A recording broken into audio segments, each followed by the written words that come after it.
ഉമ്മൻചാണ്ടി ഓർമ്മകൾക്ക് ഇന്ന് 2 ആണ്ട്. 2023 ജൂലൈ 18 സമാനതകളില്ലാത്ത പ്രിയ നേതാവ് വിടവാങ്ങിയത്.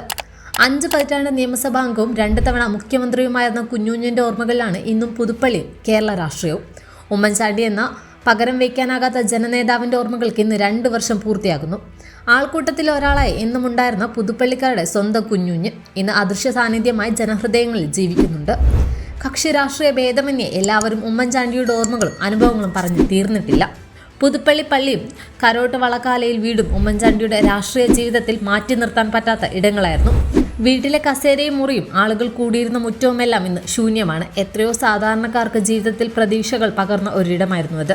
പ്രതീക്ഷകളെ ചിരിച്ചുകൊണ്ട് നേരിട്ട ഒരു നേതാവ്, രാഷ്ട്രീയ തിരക്കുകൾക്കിടയിലും കുടുംബകാര്യങ്ങളിൽ ഉത്തരവാദിത്വത്തോടെ ഇടപെട്ടിരുന്ന കുടുംബനാഥൻ കൂടി. വാക്കുകളും വിശേഷണങ്ങളും ഒന്നും മതിയാവില്ല കുഞ്ഞുഞ്ഞിന്. മൺമറഞ്ഞ 2 സംവത്സരങ്ങൾ പിന്നിടുമ്പോഴും മരിക്കാത്ത ഓർമ്മകൾ ജ്വലിക്കുകയാണ്. പ്രിയ നേതാവിനെ നെഞ്ചിലേറ്റി കഴിഞ്ഞ നാട് കഥകളിലും ജീവിതങ്ങളിലും രാഷ്ട്രീയ ചർച്ചകളിലും ഇന്നും ജീവിക്കുകയാണ് ഉമ്മൻചാണ്ടി എന്ന നേതാവ്.